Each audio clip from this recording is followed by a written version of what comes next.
Bonjour à tous, bienvenue dans cette cinquième partie de notre formation de Python. Dans cette partie, nous allons parler de la fonction print et de la fonction input. Donc, comment ces deux fonctions fonctionnent en Python. Donc, vous allez comprendre la fonction print et la fonction input en Python.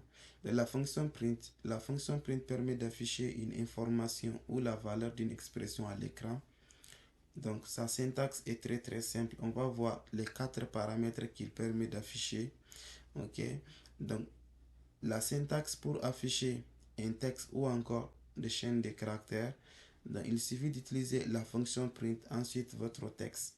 Et si vous voulez afficher un nombre, vous allez utiliser la fonction print et vous mettez votre nombre à l'intérieur.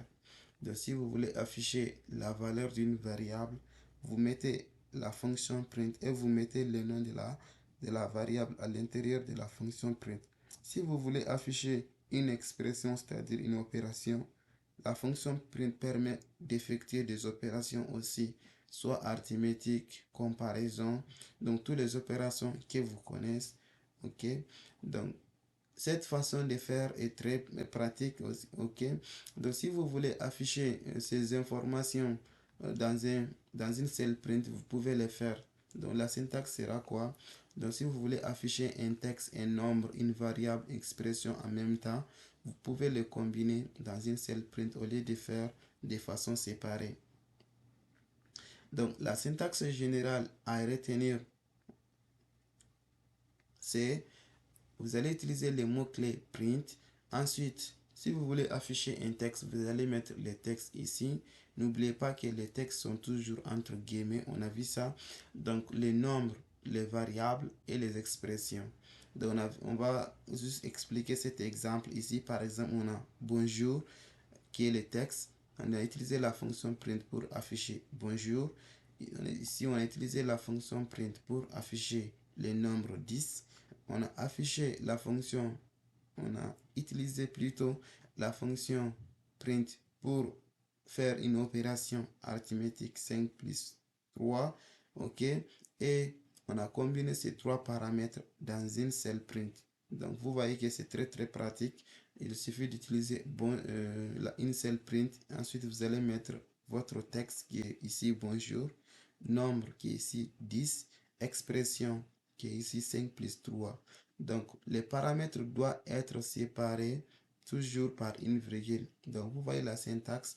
Les textes sont séparés, ok, par le nombre avec une virgule. Les nombres aussi sont séparés avec les variables par une virgule, ainsi de suite.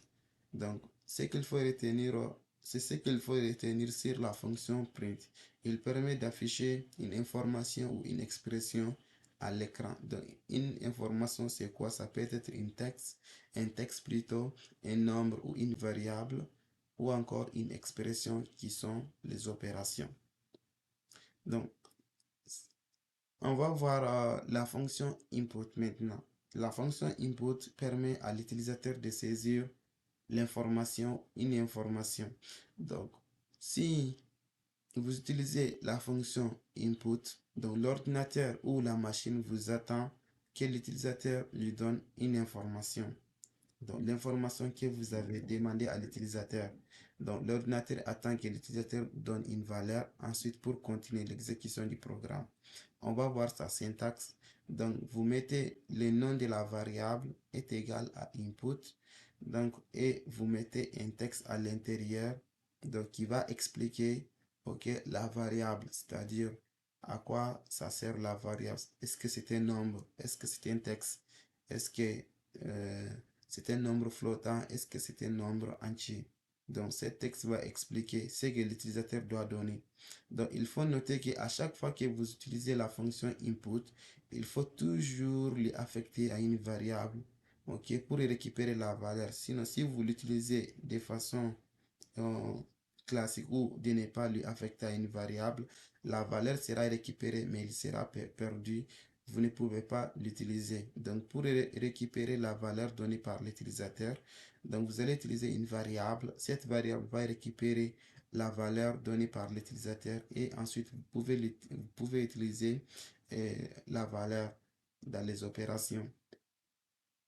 Donc, notez bien que la fonction input donnera toujours une chaîne de caractères. Donc, que ce soit les nombres ou des textes que vous allez demander à l'utilisateur, donc ils seront tous mis en chaîne de caractères. Donc, pour convertir ça, ok, on va juste montrer les deux syntaxes de conversion. De plus que c'est déjà en chaîne de caractères, on n'a pas besoin de convertir. Mais lorsque vous voulez utiliser des nombres ou encore des valeurs dans d'autres expressions, ok, avec des types différents, donc il faut les convertir. Donc, on va voir les deux fonctions de conversion qui sont int et float pour convertir les valeurs données par la fonction input. Donc, pour récupérer une valeur de type int ou de type flottant en Python, ok, la syntaxe est très simple. Il faut utiliser le nom de la variable. Ensuite, on a vu ici input text. Maintenant, cet input text, il faut lui passer à comme paramètre à l'intérieur de la fonction int. Donc, int est une fonction ici. On a ouvert les parenthèses. Ensuite, on a fermé la parenthèse et on va mettre input avec le texte indicatif, ok, à l'intérieur comme paramètre. Donc, qu'est-ce qui se passe lorsque vous faites ça? Lorsque vous faites ça, la fonction input va récupérer la valeur donnée par l'utilisateur et int, lui, il va convertir cette valeur en entier. Donc, la syntaxe pour les nombres flottants ou les nombres décimaux, donc, ça revient à la même chose. Donc, input va récupérer la valeur donnée par l'utilisateur et la fonction float va convertir cette valeur en nombre flottant.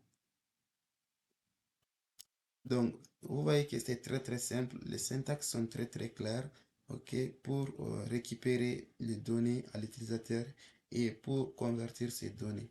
Donc, il faut noter que la conversion s'est fait uniquement côté nombre. La conversion ne se fait jamais sur des chaînes de caractères. C'est-à-dire, si vous avez demandé à l'utilisateur de donner son nom, un nom ne peut pas être converti, ok? Donc, en nombre, en int ou en float, ok? Donc, par contre, si vous avez demandé à l'utilisateur un nombre, ce nombre peut être une chaîne de caractères. Donc, dans ce cas, vous pouvez convertir cette chaîne de caractères, ok, en int ou bien en float. Nous allons compléter cette cinquième partie de notre formation par un petit exercice.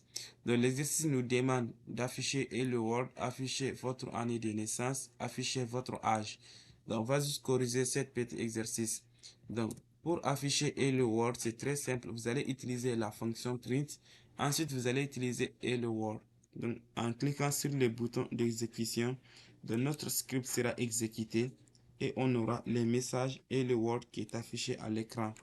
Donc, j'ai un manque d'espace. Je peux améliorer le console. Je peux cliquer sur les trois boutons ici. Move to déplacer.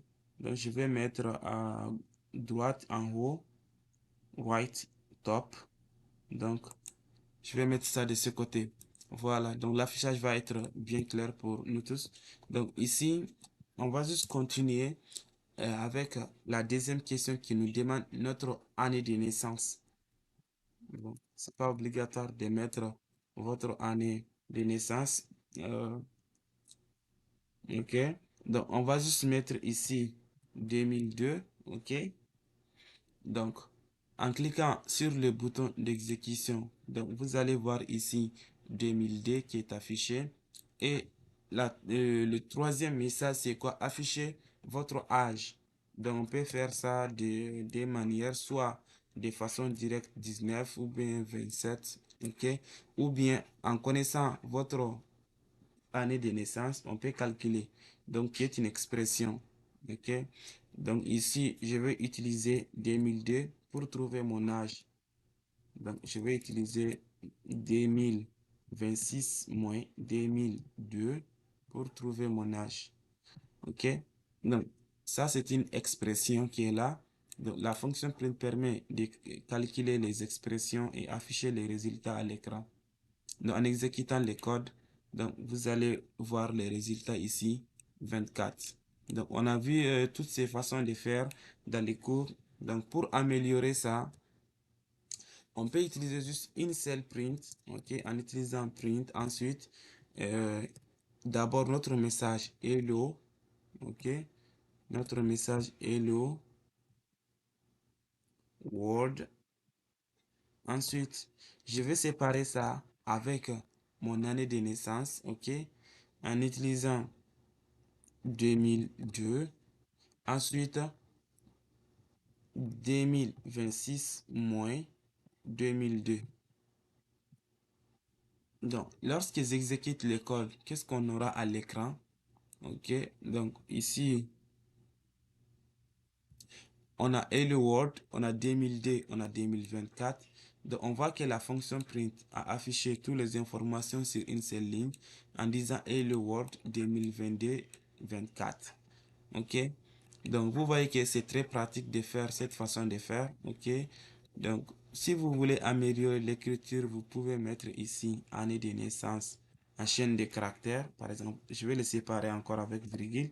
Je vais mettre une autre chaîne de caractères ici en disant année de naissance. Je vais écrire AN, année de naissance. Ok, année de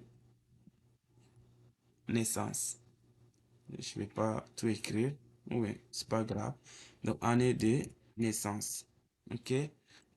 Donc, si je voulais préciser mon âge, je vais venir ici, me placer ici encore. Je vais écrire âge en chaîne de caractères.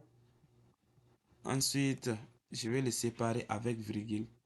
Donc, vous voyez qu'à chaque fois que j'écris quelque chose de différent, je place des virgules pour séparer les différents paramètres.